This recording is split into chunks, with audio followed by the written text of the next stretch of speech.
flatten this whole kind of sidewall out because I'm not really going to use that wall much. But this one I got pretty nice and long. Specialized things that we'll have in like cool kits, snow study kits, or grain cards. You can get metal ones or plastic ones. I like the metal one, but especially if it's a metal one, and especially because it lives in my fanny, it gets warm. So once I like start digging my pit, I take this out and I put it somewhere where it won't get lost, but can start to kind of cool off, become air temperature. You can see like the snow stuck here is from when it was warmer and it melted on there. Some people just like wiggle them around.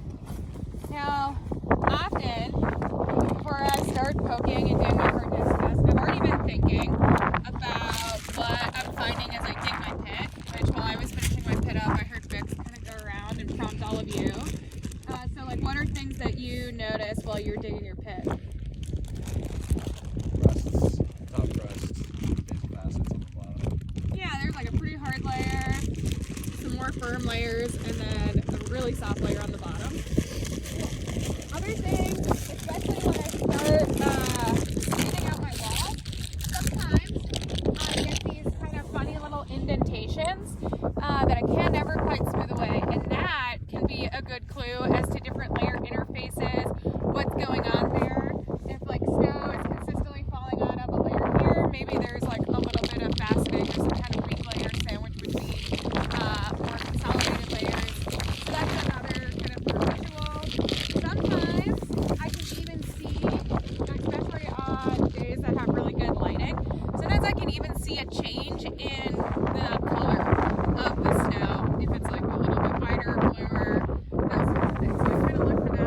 Even just that little subtle change in color sometimes is enough to start keying me into like, oh, there's a little layer there. Something I like to do with my metal grain card, you can also do this with the backside, like this edge of your saw. I feel like the plastic grain cards are usually a little thicker and it's slightly harder to do this with. But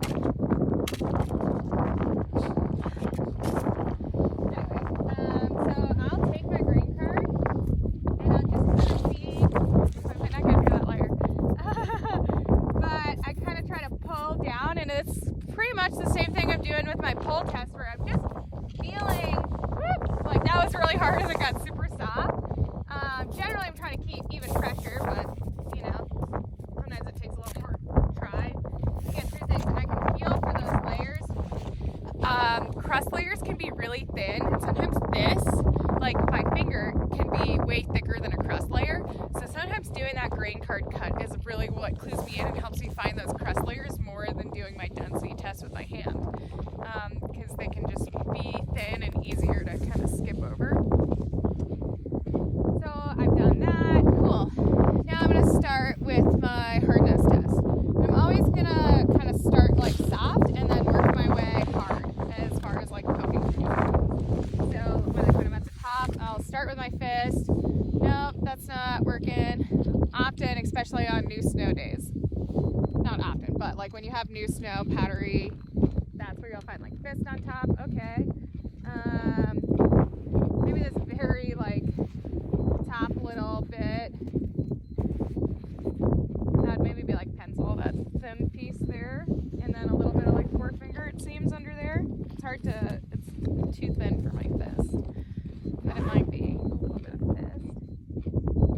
Yeah, it's kind of pencil-y thick. And then it's like too hard for forefinger. And are you looking like just for movement, or like being able to like kind of like break through it? Like what do you? Yeah, I want to be able to break through it using that like we calibrated in the classroom. It breaks through it. Like it doesn't. My finger doesn't necessarily have to go like all the way in, but at least to like maybe that first knuckle or so.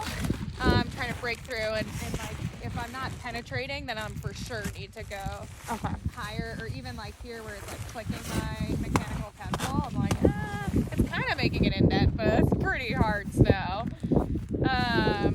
Sometimes when it's like a little bit in between, when you're kind of poking with one finger and then with your pencil, and you're like, I don't know, it's like a little, like my finger is not penetrating as deep, like all the way to that knuckle, but it feels a little soft on my pencil. Then we'll add things like either like 1 finger plus or like P- for pencil. So I can do a little bit of like kind of swing things that way too. And they're really not put together today. I don't think I have a knife in here. I got you. I looked at the knife on the table. Here you go. Sweet. I think that we're in knife territory right now. Okay. Yeah, that's like 2 pounds of pressure penetrating that knife. So cool. Okay, and then I've got this kind of layer here that my pencil goes into pretty easily. It's a little hard to get my finger into that layer, so I might call that like P- because it went in like pretty easily, and I can't quite test my finger with that. And then here, that's like a pretty good pencil. Starting to get a little firmer again. Pretty firm right here. Kind of like P+. Oh, and then there's some kind of ice layer, I think, right in here. Feels like I can feel the knife tapping on it. That's just like pretty frozen together.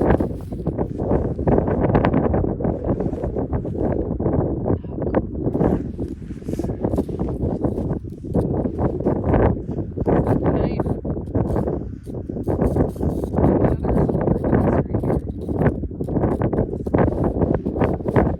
Yeah, so it's like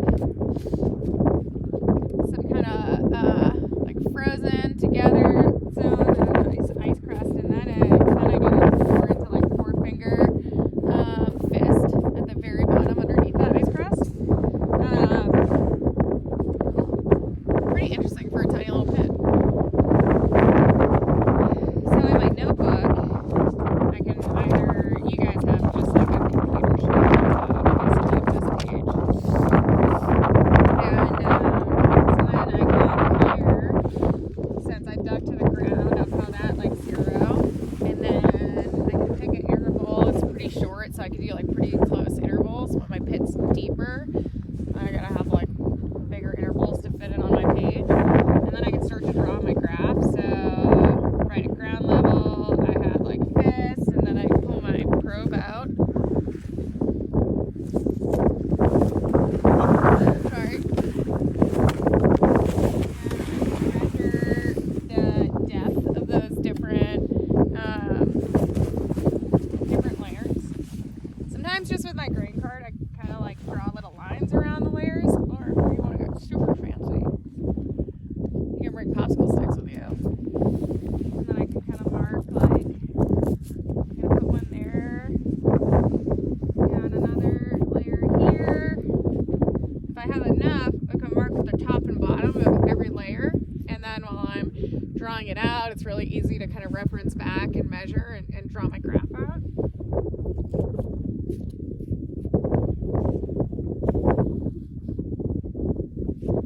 Cool. And then if I don't have that page, I can still do it like on regular notebook paper. Just make like a XY axis, right? And I can just mark at about even intervals. F for fist, 1F for 1 finger, 4F for 4 finger, then 1F for 1 finger, P for pencil, K for knife,